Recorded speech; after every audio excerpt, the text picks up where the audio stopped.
Quel est le cas d'urgence? Oh mon Dieu, qu'est-ce qui arrive à papa? D'accord, que se passe-t-il? Quoi? Mon père est dehors et il saigne?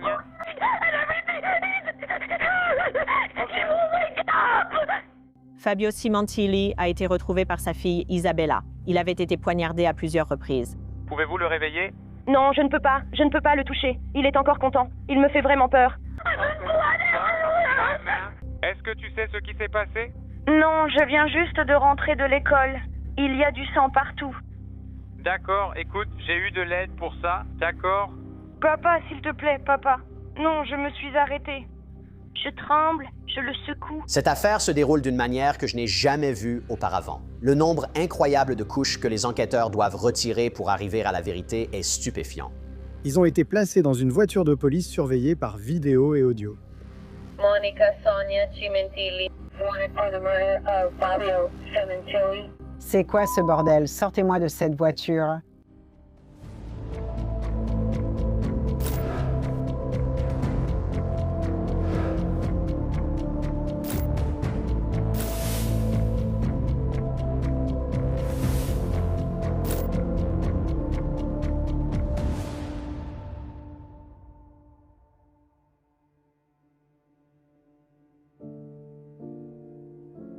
Woodland Hills, c'est une communauté tranquille, paisible et résidentielle. Elle est nichée dans la vallée de San Fernando, entre les montagnes de Santa Monica et la ville de Los Angeles.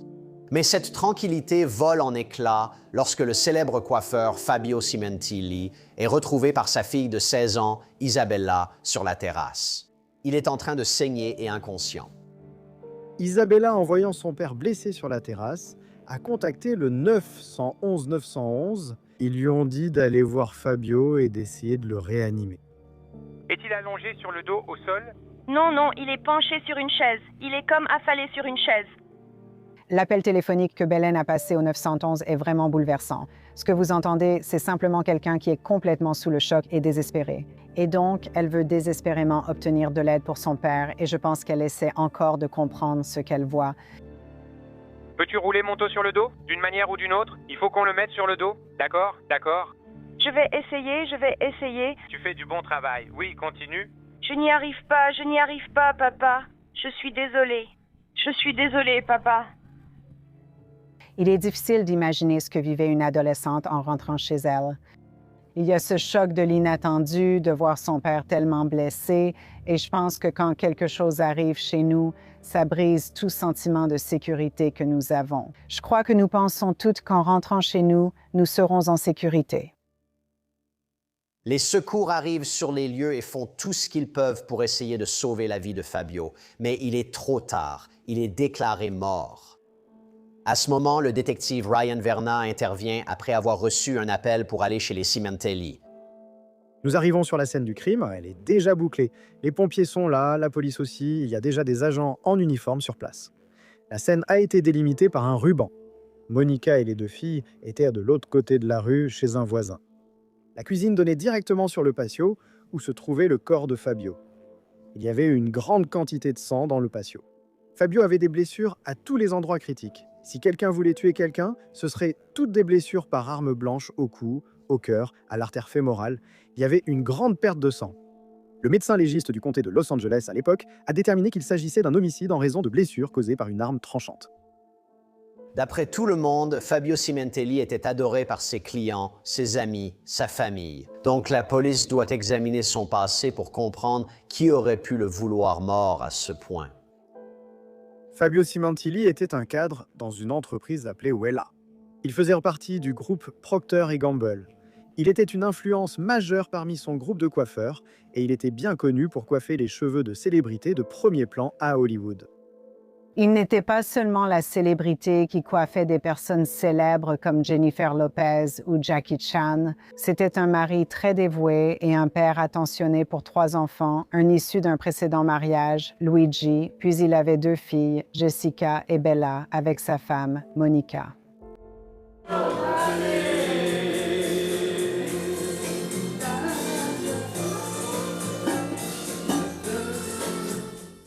Monica Cimentilli était l'épouse de Fabio. Ils s'étaient rencontrés à Toronto et s'étaient mariés en 1997. Elle avait été l'une de ses clientes et aussi une maquilleuse. Elle l'a soutenue et a déménagé avec lui aux États-Unis. Bienvenue à Hollywood. Pour tous ceux qui regardèrent de l'extérieur, ils décrivaient vraiment cela unanimement comme une histoire d'amour. Les enfants racontèrent des choses comme voir leur maman et leur papa danser dans la cuisine quand ils rentraient du travail. Ils l'appelaient sa reine. Les personnes qui le connaissaient pensaient vraiment qu'il était très chanceux, comme Monica, avec ce mariage de rêve et une famille très heureuse.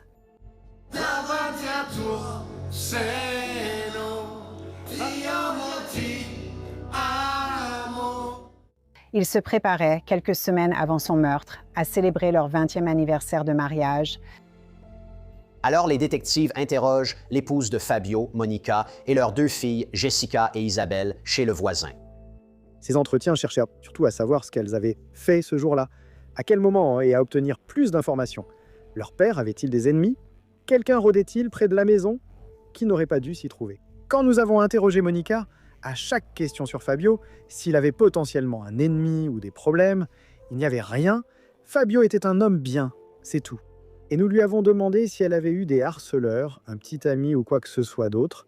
Et sa réponse a été « Mon mari était mon petit ami ».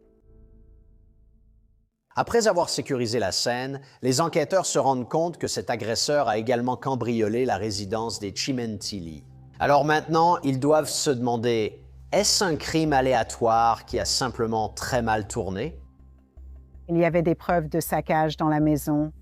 Monica a dit qu'elle pensait qu'il pouvait manquer des bijoux. Elle pensait qu'il manquait peut-être 11 000 $. Certaines des preuves retrouvées étaient en fait des choses qui n'ont pas été retrouvées. Il y avait clairement un système de caméras à l'intérieur de la maison, des caméras qui étaient placées à l'extérieur de la résidence. Nous avons découvert que la boîte, censée être dans le garage, avait été emportée. Là où se trouvait le DVR, c'était sur une armoire haute, près de la porte d'entrée reliant le garage à la maison elle-même. Nous avons vu les fils pendre du mur. Monica nous a essentiellement dit que Fabio était celui qui savait comment y accéder. Elle ignorait tout à ce sujet et ne savait pas comment cela fonctionnait ou s'utilisait. Il semble que tout le monde ait une caméra de sécurité de nos jours. Les enquêteurs ont donc fait le tour du quartier à la recherche de toute vidéo de sécurité de l'agresseur. Un voisin a enregistré quelque chose sur sa caméra de sécurité.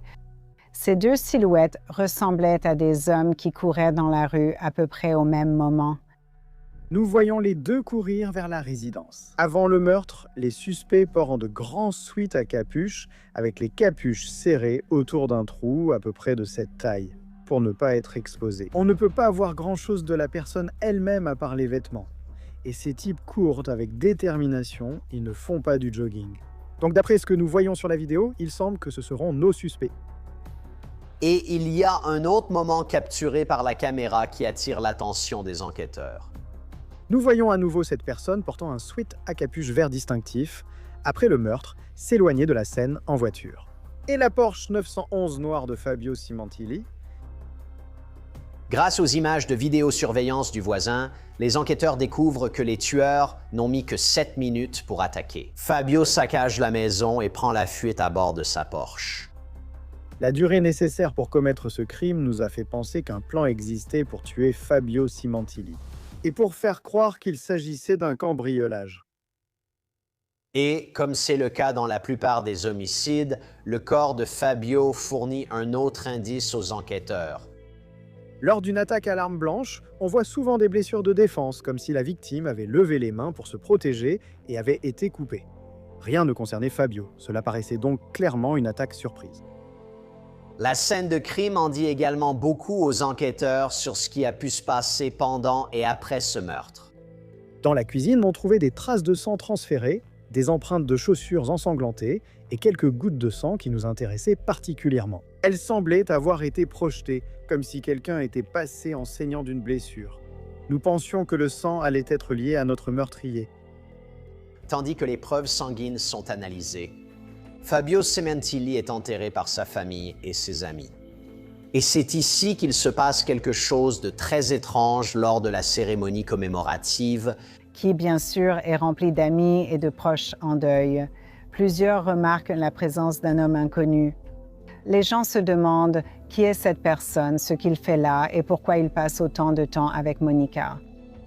L'un des amis de Monica et Fabio était là et a vu une personne qu'il ne reconnaissait pas. Elle a fini par prendre quelques photos de cette personne et nous les a envoyées. L'homme mystérieux à la cérémonie commémorative portait aussi un bandage au doigt.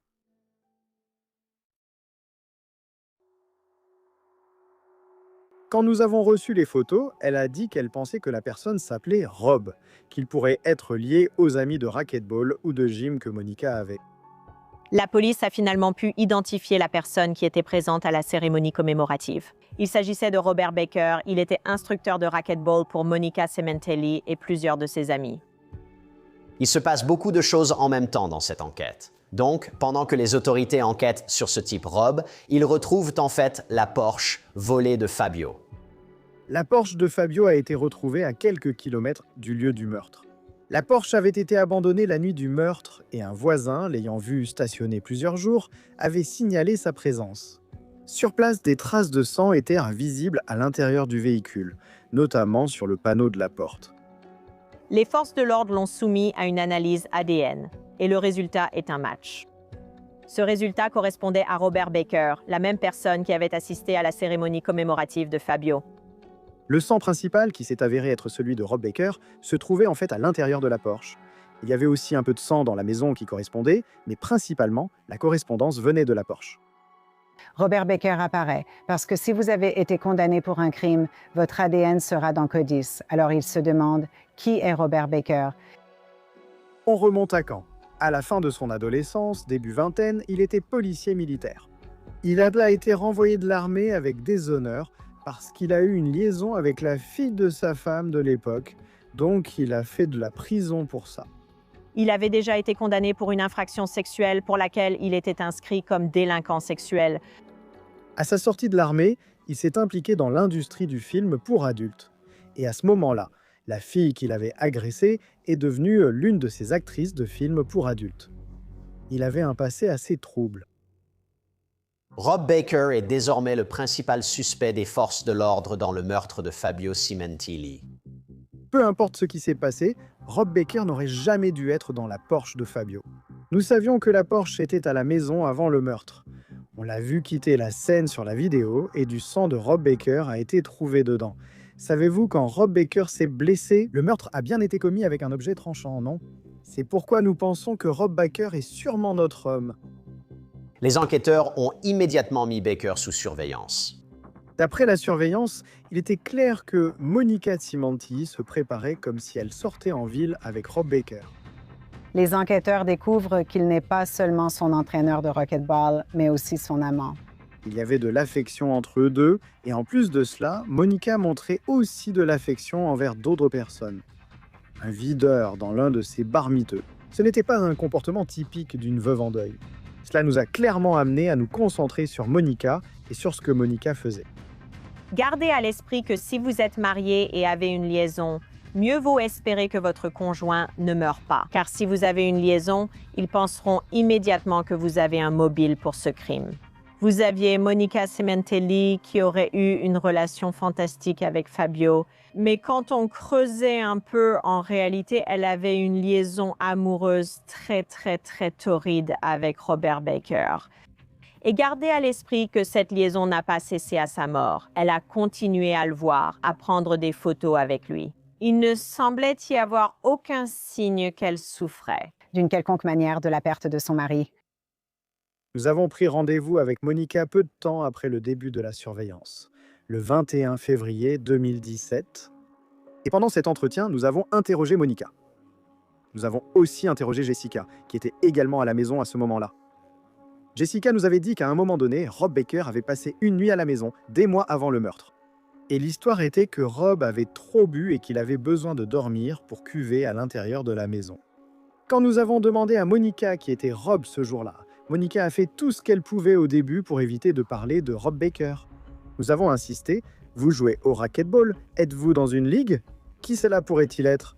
Elle répond, « Je crois qu'il s'appelle Rob. »« Oui Rob, je crois que son nom de famille est Baker. » Nous disons, « D'accord. Eh bien vous savez ce gars, Rob, est-ce qu'il est déjà venu chez vous? » Non, Rob n'est jamais venu chez moi. D'accord. Rob a-t-il déjà conduit la Porsche 911? Non, jamais. Donc avec tout cela, On sait que Rob Baker a été présent car son sang se trouve là. On sait que Rob Baker a été dans la voiture parce que son sang est là. Nous savions que notre version de Monica ne correspondait pas à la réalité en coulisses avec elle. Maintenant, après les interrogatoires de la police, les enquêteurs continuent de surveiller à la fois Monica et Robert Baker, y compris leur activité sur les réseaux sociaux et leur téléphone portable. Monica menait clairement une double vie. Son image publique était celle d'une veuve éplorée. Elle publiait sur Instagram, je crois, presque tous les jours, à quel point son mari lui manquait. Mais en privé, nous savons qu'il y avait cette relation passionnée qui se déroulait avec Rob Baker en coulisses. Et pendant qu'elle publie ses messages sur Instagram pour que le public les voie, on a l'impression qu'elle est très bouleversée et triste. Quelques minutes plus tard, elle envoie des photos d'elle nue à Rob Baker. L'une de ses amies a dit que lorsqu'elles avaient des conversations un peu osées entre elles, parfois Monica était un peu prude. Et pourtant, d'après ce que nous savons de l'enquête, c'était tout le contraire. Quand elle était avec Robert Baker, elle allait dans des friperies et elle achetait des vêtements provocants. Et elle s'engage dans cette relation sexuelle élaborée. Et je pense que le contraste, même parmi les personnes qui ont des liaisons, était tout simplement remarquable. En termes de différence, elle était différente dans son apparence, dans son comportement, dans presque tous les aspects de sa vie. Quand elle était avec Robert Baker par rapport à quand elle était avec sa famille, les données des téléphones portables de Monica et de Baker fournissent encore plus d'informations sur leur relation. ils finissent par découvrir un véritable trésor de textos et toutes sortes de messages entre eux deux. Quand on regarde leur liaison, elle dure plus d'1 an avant que Fabio ne soit assassiné. Il y a des milliers et des milliers d'échanges entre eux deux. Quand elle et Rob ont commencé à se parler, ils utilisaient des moyens traditionnels comme les messages textes. Au fur et à mesure que la relation s'intensifiait, ils ont commencé à utiliser Viber, qui est une application de messagerie chiffrée, lorsque les enquêteurs ont examiné les messages Viber. La quantité écrasante de messages envoyés et reçus par Rob Baker et Monica Simontilli se comptait par milliers chaque mois. Robert Baker et Monica Simontilli communiquaient donc constamment. La nuit du meurtre, tout change. Viber est soudainement abandonné et il passe à WhatsApp. Et il y a un autre aspect du comportement de Monica. La perception de Monica et de ses sentiments concernant sa sécurité et celle de sa famille était qu'elle n'en était pas excessivement préoccupée. Chaque fois que nous parlions à Monica, nous lui demandions « Et Monica, as-tu remis le système de caméra en place ?» Apparemment, elle a bien changé les serrures des portes, mais en même temps, elle n'a jamais remplacé le système de caméra de la maison. Si quelque chose s'était passé chez moi, installer un système de caméra serait la première chose que je ferais. Je supplierais, emprunterais ou volerais pour protéger ma famille. Son excuse pour ne pas remplacer les caméras était que l'assurance n'avait pas encore payé. Cela a été un grand signal d'alarme pour nous, enquêteurs. Tu te rappelles comment Monica a dit aux enquêteurs qu'elle ignorait comment accéder au système DVR avec les images des caméras de la maison? Les enquêteurs trouvent autre chose. Il y a des données dans son téléphone qui suggèrent qu'elle a fourni à Rob Baker le nom d'utilisateur et le code d'accès à ses caméras de surveillance. Il est établi qu'elle apparaît sur l'email de la société de sécurité, expliquant l'accès à distance lors de l'installation des caméras. Et plus tard, il est établi que les données de son appareil montrent qu'elle accède effectivement à ses caméras le jour du meurtre, alors qu'elle ne les avait pas consultées depuis des mois auparavant. Et cela alors qu'elle était chez Target avec son alibi, pas à la maison. Oui, l'alibi de Monica pendant le meurtre était qu'elle faisait des courses chez Target. Mais il y a un problème avec ça. Le jour où Fabio est assassiné, Monica part moins d'1 heure avant le meurtre et elle va chez Target. Alors qu'elle est chez Target, une vidéo de surveillance du parking la montre rencontrant Robert Baker. Ensuite, elle gare le véhicule et entre chez Target. En sortant, elle regarde son téléphone et manque de heurter quelque chose avec son chariot. C'est précisément à ce moment-là qu'elle regarde les caméras de vidéosurveillance sur son téléphone. On peut voir que les horodatages correspondent exactement à tout ce qui se passe à ce moment-là. Son téléphone contient beaucoup de données car elle utilise l'application pour voir les caméras, ce qui constitue une preuve circonstancielle. Pourquoi regarde-t-elle ces vidéos? Mais si elle n'y avait pas accédé depuis des mois, pourquoi a-t-elle regardé les caméras juste après avoir vu Rob Baker? Elle contacte aussi Bella et lui dit qu'avant de rentrer à la maison après l'école, ses lunettes de prescription sont prêtes. Elle lui demande donc de récupérer ses lunettes avant de rentrer. Je pense que c'est clairement sa façon de retarder le retour de sa fille à la maison. Et donc, Bella rentre à la maison environ 1 minute après que le meurtre ait eu lieu, puis Monica arrive à la maison très peu de temps après. Donc, c'est vraiment une situation risquée. Tu te demandes ce qui se serait passé si Bella était rentrée à la maison? L'aurait-il tuée elle aussi?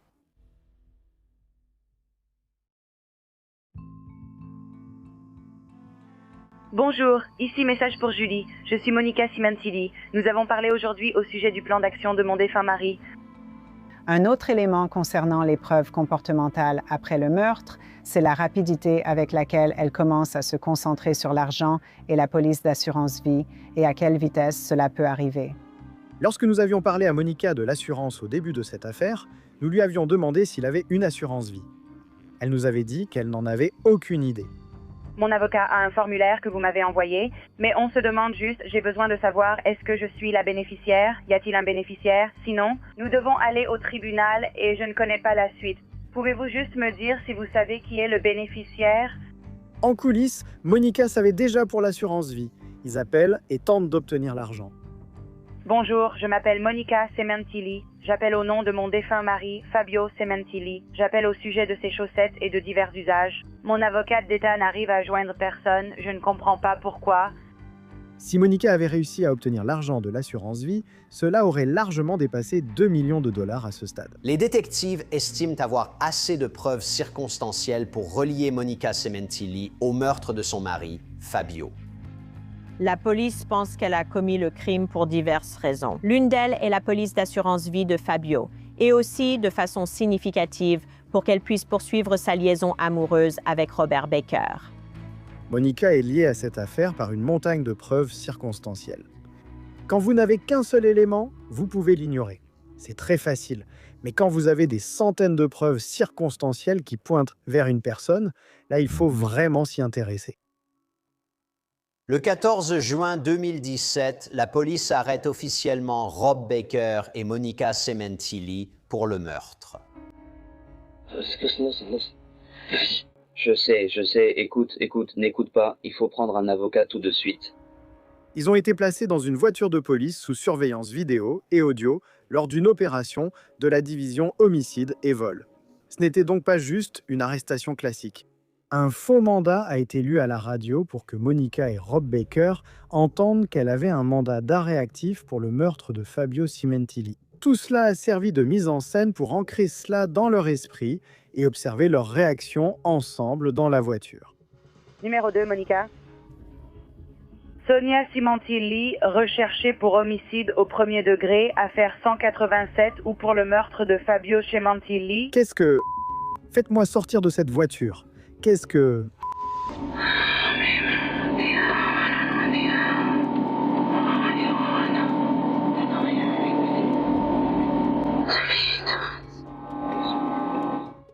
Leurs propos sont plutôt incriminants.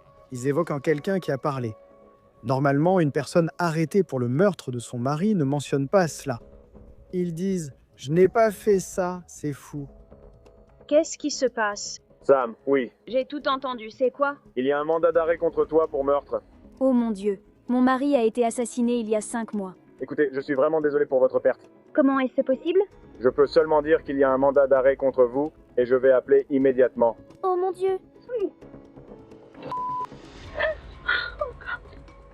Les discussions qu'ils avaient laissaient entendre qu'il y avait une intimité entre eux deux et qu'ils devaient rester discrets. Obtenez un avocat immédiatement. D'accord, trouvez-vous un avocat. Ne le dis à personne.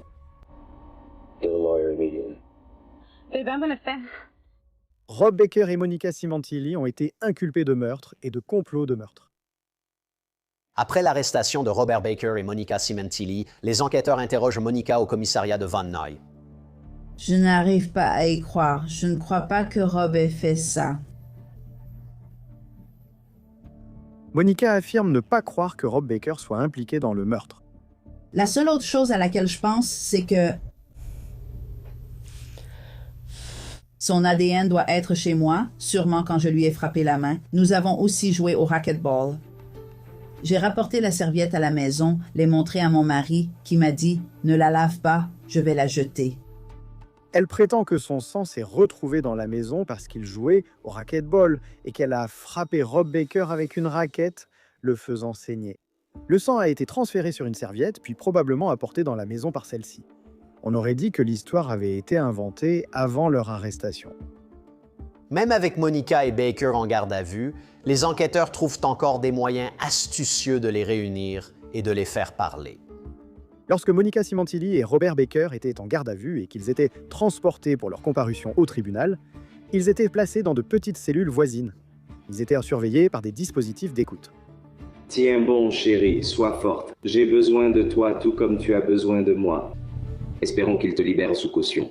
Rien ne va dans tout ça, ni pour moi, ni pour toi. On ne devrait pas être ici, hein? On ne devrait pas être ici. Je sais, mec, je sais, ma belle. Donc tu sais, on suit le programme. D'accord. Les conversations ont repris, du moins pour suivre le programme. Rob Baker, à un moment donné, dit que s'il le faut, il assumera les conséquences. Il mentira pour elle. Ne laisse personne te mentir, ma belle. Je maintiens ce que j'ai dit. Je le ferai, c'est-à-dire être avec toi, te soutenir et être ton meilleur ami. Tu m'entends? Oui. D'accord, je ne vais jamais te laisser tomber. Non, je t'ai compris. Il y a eu une conversation à propos de comment.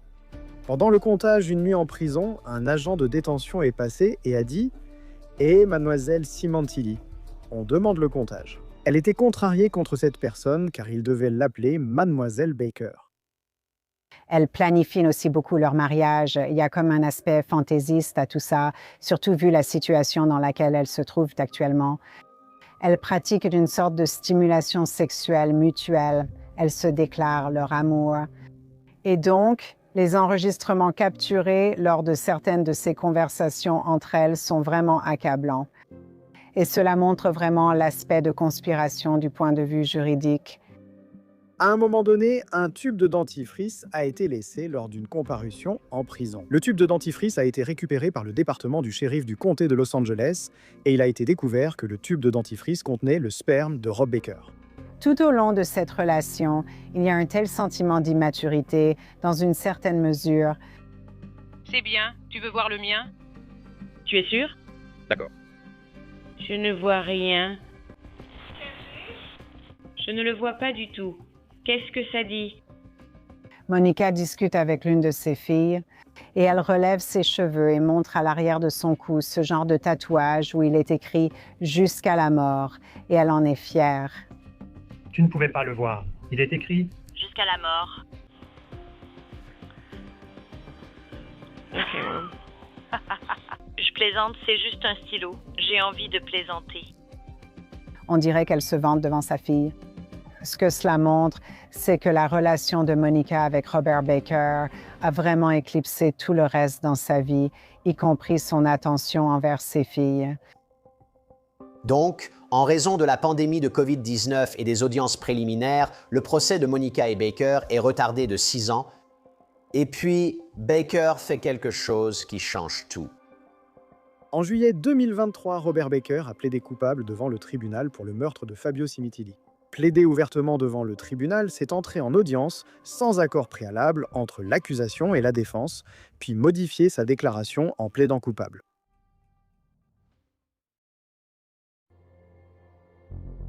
Pendant environ 6 ans, Robert Baker nie avoir quoi que ce soit à voir avec le meurtre de Fabio. Et puis, vraiment, à la veille de son procès, il fait complètement volte-face et plaide coupable de meurtre au premier degré, donc il décide de ne pas aller au procès. Je pense que cela a dû surprendre les procureurs, une énorme surprise. Ça a complètement bouleversé cette affaire. À ce moment-là, Robert Baker et Monica Cimentilli étaient poursuivis ensemble dans la même affaire. Rob Baker et Monica Cimentilli étaient assis côte à côte à la table des accusés. Lorsque Rob Baker plaide coupable au tribunal, tout change. Désormais, Monica Cimentilli est seule. L'affaire se complique car nous avons des preuves directes impliquant Rob Baker dans le meurtre de Fabio Cimentilli. Alors que pour elle, seules des preuves circonstancielles existent.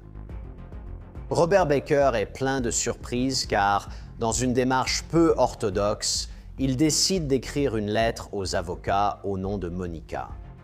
Si vous mettez cela en contexte avec l'enregistrement en prison, que nous avons de lui disant à Monica que je prendrai la responsabilité, je mentirai pour toi, je ferai tout ce qu'il faut pour te sortir d'ici. Je pense que c'est vraiment important parce que ce qui se passe ensuite, c'est que vous recevez cette lettre envoyée aux avocats de Monica, où Rob Baker écrit et dit qu'il est entièrement responsable de ce qui s'est passé, que Monica ne savait rien, dit Rob Baker. Il va chez les Cimentilli, il va laisser une lettre d'amour pour Monica sur le pare-brise d'une voiture. À ce moment-là, il est confronté à Fabio Cimentilli et pour se défendre, il doit poignarder Fabio Cimentilli. Cela ne correspondait pas aux faits de l'affaire, mais cela donnait à Monica une raison plausible de dire qu'elle n'avait aucune idée que cela allait arriver. Je pense que cela les a vraiment forcés à adopter une approche plus large pour recueillir des preuves. Les autorités ne comprenaient pas un aspect du crime au départ. Tu te souviens des images de vidéosurveillance, tu te souviens de qui y figurait? À ce moment, les détectives font une avancée majeure dans l'affaire. Tout au long de l'enquête sur la mort de Fabio Cimentilli, ils ont pu retrouver Robert Baker assez rapidement. Cependant, au départ, ils n'avaient pas le nom de la personne non identifiée qui était avec Robert Baker au moment du meurtre. Mais avant le procès de Monica Cimentilli, ils ont retrouvé cette personne. Il y avait une trace d'argent montrant certains paiements à Christopher Austin. Il a été révélé que Christopher Austin était la seconde personne à courir vers la maison et impliquée dans le meurtre. Des données de vol montraient qu'il avait voyagé d'Alaska en Californie. Il était présent le jour du meurtre. Il est arrivé en avion la veille du meurtre et est reparti la nuit même pour l'Alaska. Je suis vraiment triste d'être ici. Je comprends. Et pour être honnête avec vous, ce n'est pas la partie préférée de notre travail. Je ne peux pas dire. Parfois, il arrive des choses. Mais vous savez, nous sommes tous humains. D'accord, tu as l'air d'être un bon gars. Le père de Chris Rawson et Rob Baker étaient amis. Il était le grand-oncle de Christopher Austin au moment du meurtre.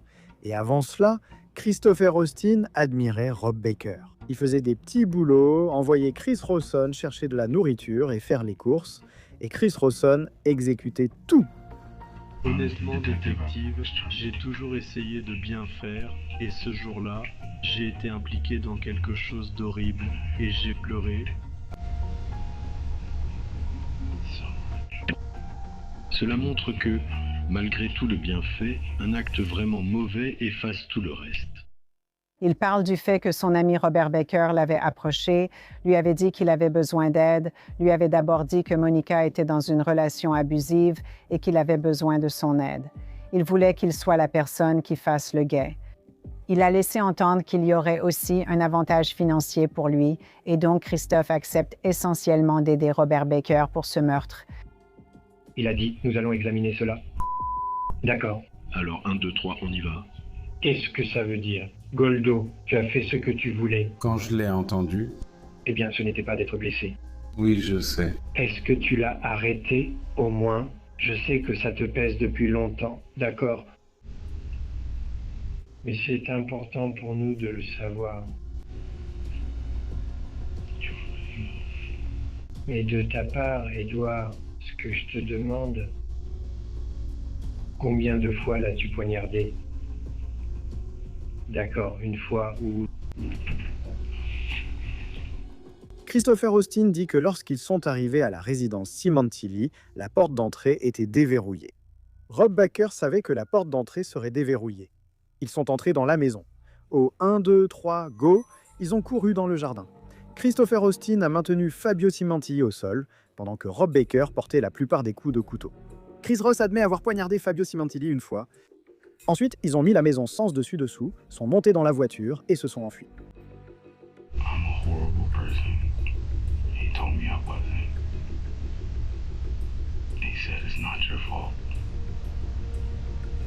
Tu es une bonne personne?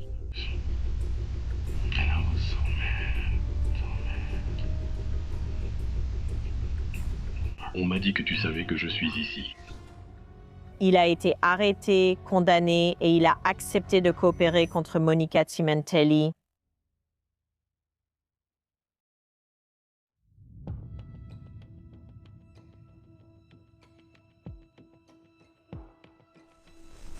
C'est une affaire d'homicide qui va ressembler énormément à un film hollywoodien, sauf que c'est la réalité.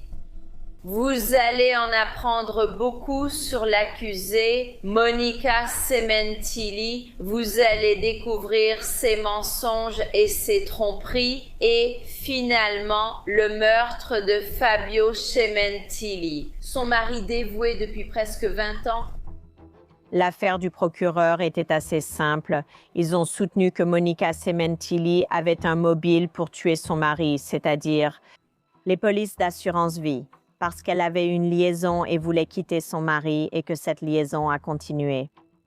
Depuis le début de cette affaire, il y a 7 ans et demi, nous n'avons jamais contesté cela une seule fois. Monica Cementilli a probablement commis l'erreur la plus fatale de sa vie lorsqu'elle a entamé une liaison avec Robert Baker.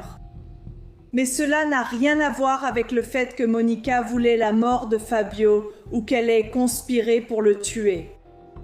La défense a soutenu que le fait d'avoir une liaison ne signifie pas que l'on commet un meurtre. Ils ont soutenu que Robert Baker avait agi seul, qu'il n'y avait aucune preuve établissant, au-delà de tout doute raisonnable, que Monica Cementilli était impliquée. L'accusation appelle son témoin vedette, Christophe Austin, à la barre et lui demande quel aurait été le rôle présumé de Monica Cementilli dans ce meurtre. Quel était le plan ? Le plan était de le faire tuer, c'est ce que Baker m'a dit. Elle est blindée, elle veut qu'il disparaisse, elle va toucher de l'argent. A-t-il mentionné l'argent de l'assurance ? Oui, il l'a dit. Avec l'argent de l'assurance, on sera bien, il y en aura beaucoup. D'où ça venait ? Est-ce qu'il t'a dit comment il savait que Fabio allait être seul à la maison ? Non, il a dit. C'était un texto. Il a eu comme un sursaut.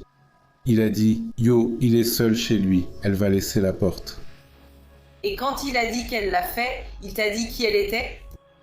La prévenue. Quand tu es arrivé à la porte d'entrée, était-elle déverrouillée ? Elle était effectivement déverrouillée.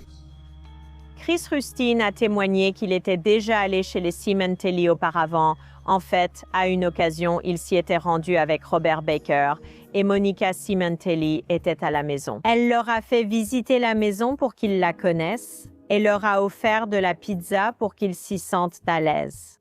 Et que elle, Robert Baker et lui-même faisaient entièrement partie de ce crime. Que s'est-il passé en entrant par cette porte ? Baker lui a couvert la bouche. Ils ont commencé à le poignarder. J'ai récupéré ses yeux. J'ai commencé le plus. Donc, on vous a appelé et vous l'avez poignardé une fois. C'était où ? Au cou. Était-il toujours assis sur la chaise ? Oui. Christopher Austin dit qu'il n'a jamais parlé directement à Monica concernant des instructions sur la vidéosurveillance ou sur le fait que la porte soit ouverte. Mais il a dit que Robert Baker lui avait dit que Monica lui donnait toutes ces informations et qu'il avait vu Robert Baker échanger des messages avec elle le jour du meurtre. Lors du contre-interrogatoire, la défense remet en question le récit d'Austin, cherchant des failles partout. Vous saviez déjà que M. Baker avait été condamné à la perpétuité sans libération conditionnelle, c'est bien cela. Monsieur. Et vous saviez que vous risquiez la même chose, c'est bien cela. Oui. Et vous saviez que la seule façon de vous sauver était de témoigner pour l'accusation. C'est bien cela. Dire la vérité, oui. De témoigner, c'est exact aussi. Oui. Donc c'est à ce moment-là que, pour la première fois, vous avez dit « Oh, Monsieur Baker m'a dit que Monica Cementilli voulait sa mort pour l'argent de l'assurance. » Juste après avoir parlé avec mon avocat. Oui. Votre avocat vous a prévenu que si vous persistiez dans cette version, vous n'auriez aucun accord. Objection. Monsieur. Je retire la question ici. Je m'excuse. Pour contrecarrer le témoignage d'Austin, la défense appelle Robert Baker lui-même à la barre. Avez-vous planifié et exécuté le plan visant à assassiner Fabio Cementilli? Oui. Et l'avez-vous effectivement fait? Première, avez-vous vu la prévenue assise ici, Monica Cementilli? Oui. Vous la connaissiez bien au moment du meurtre, c'est exact? Oui. Est-il juste de dire que vous aviez une relation amoureuse ou sexuelle avec elle? Oui, on peut dire ça. Est-ce vrai? Oui. Avait-elle quelque chose à voir avec la planification ou l'exécution du plan visant à tuer Fabio Cimentilli? Non, tu es sûr, j'en suis certain. Cela reste-t-il votre témoignage sous serment aujourd'hui? C'était avant le procès de Monica Cimentelli. Personne ne savait si Robert Baker allait venir témoigner, mais aux surprises, il l'a fait. Et ce à quoi il a témoigné, c'est qu'il avait commis ce crime sans que Monica Cimentelli ne soit au courant, qu'il l'avait fait parce qu'il la voulait pour lui tout seul et qu'il allait se débarrasser de Fabio Cimentelli pour lui, pas pour elle. C'est évidemment un témoignage clé pour Monica. Et oui, lorsqu'il a été interrogé par la défense, il était calme, il était coopératif, mais son attitude change complètement lorsque l'accusation a l'occasion de l'interroger. Vous avez changé à plusieurs reprises votre version des faits dans cette affaire pour l'adapter aux preuves. C'est exact. Officiellement, non. Quand vous dites officiellement, je ne comprends pas, je pose juste la question. Vous avez changé à plusieurs reprises votre version des faits pour l'adapter aux preuves dans cette affaire, n'est-ce pas? Vous me demandez ou m'indiquez quoi dire? Votre honneur dans une déclaration officielle. J'ai été honnête avec vous sur tout le reste, il n'y a rien d'autre. Donc, si vous aviez une conversation avec l'avocat de la défense où il vous demande de dire la vérité et que vous leur mentez, vous considérez cela comme non officiel. C'est vrai. Donc, c'est acceptable qu'il vous ait demandé de dire la vérité et que vous leur ayez menti à plusieurs reprises. Je leur ai menti. Il avait déjà raconté de nombreuses histoires, donc il n'était pas crédible. Il peinait à se rappeler les mensonges racontés à la barre, et lors du contre-interrogatoire, il était évident qu'il avait menti dans son témoignage. Pas direct. L'accusation sort le grand jeu pour prouver l'implication de Monica dans cet homicide. Et à titre d'exemple, ils ont fait écouter au jury des enregistrements de certaines conversations qu'elle avait eues avec Robert Baker pendant leur détention. Je suis à vous tout de suite. Après qu'ils m'ont dit qu'ils avaient trouvé ton ADN. Je vais t'emmener chez moi. Je ne sais pas de quoi tu parles. Dans mon complexe. Je te verrai aujourd'hui. Je sais, mais j'en parlerai en ligne. Je mentirai. Je vais mentir pour t'apprendre ça. Mais si je tire ouvertement. Ses yeux, ils ne reviendront pas en arrière. Tu prends la vie. Tu dois entendre quelque chose. Je pense que tu es le plus amical. C'est extrêmement accablant, surtout à la lumière de la lettre écrite après que Rob Baker ait plaidé coupable dans cette affaire. Après plus de 2 mois de témoignages dramatiques, le procès de Monica Cimentelli entre dans la phase des plaidoiries finales. Nous ne sommes pas ici parce que c'est une tricheuse ou une menteuse ou pour tous les autres mots que vous pourriez utiliser. Nous sommes ici parce que c'est une tueuse, c'est elle la cerveau. L'accusée n'allait pas faire le sale boulot elle-même, n'est-ce pas? Elle n'allait pas tuer Fabio. Mais elle savait que Baker le ferait parce que Baker est une tueuse sans pitié. Nous ne sommes pas ici pour décider si Monica Cimentilli était une mauvaise épouse, une adultère. Vous êtes ici pour décider si sa culpabilité pour meurtre au premier degré a été prouvée. Robert Baker et Christopher Austin ont commis un meurtre au premier degré. Ils ont conspiré pour cela. Et elle a vraiment fait une erreur stupide. Une erreur qui a amené un homme dans la vie de sa famille. Une erreur avec laquelle elle devra vivre pour le reste de sa vie. Et elle est coupable de beaucoup de choses. Stupidité, duplicité, mensonge, adultère. Mais elle n'est pas coupable de meurtre. Le jury part délibérer et ils ont une tâche difficile devant eux. Ils doivent peser les témoignages contradictoires de 2 meurtriers avoués. Alors, qui vont-ils croire? Christophe Austin pour l'accusation ou Robert Baker pour la défense? Nous, le jury, dans l'affaire susmentionnée, déclarons l'accusée Monica Simentilli coupable du crime de meurtre au premier degré. Dans la même affaire, nous, le jury, déclarons Monica Simentilli coupable de complot pour commettre un meurtre. Après avoir été reconnue coupable de tous les chefs d'accusation, Monica se dirige ensuite vers la prononciation de la sentence. Et c'est là que les sœurs de Fabio, Loretta et Morella prononcent des déclarations d'impact sur la victime absolument puissantes. Le 23 janvier 2017, mon frère Fabio a été pris en embuscade dans son propre jardin et poignardé à plusieurs reprises. L'une de ses blessures a transpercé son cœur. Et la personne responsable n'était pas un inconnu. C'était la femme que nous avions accueillie dans notre famille depuis plus de 20 ans, sa femme Monique. Tu peux désormais t'appeler Madame Baker parce que tu as perdu le droit de porter le nom Simentilli.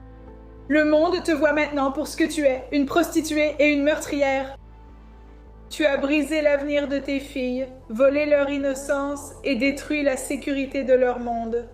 Que cela soit comme un coup de poing à ton visage, à ton corps, à ton âme pourrie. Depuis le jour où j'ai rencontré Monica il y a plus de 25 ans, je l'ai respectée comme une sœur parce que mon frère voulait construire une vie avec elle. Se remémorer est trop douloureux et cela approfondit les blessures. C'est une idiote finie et totale.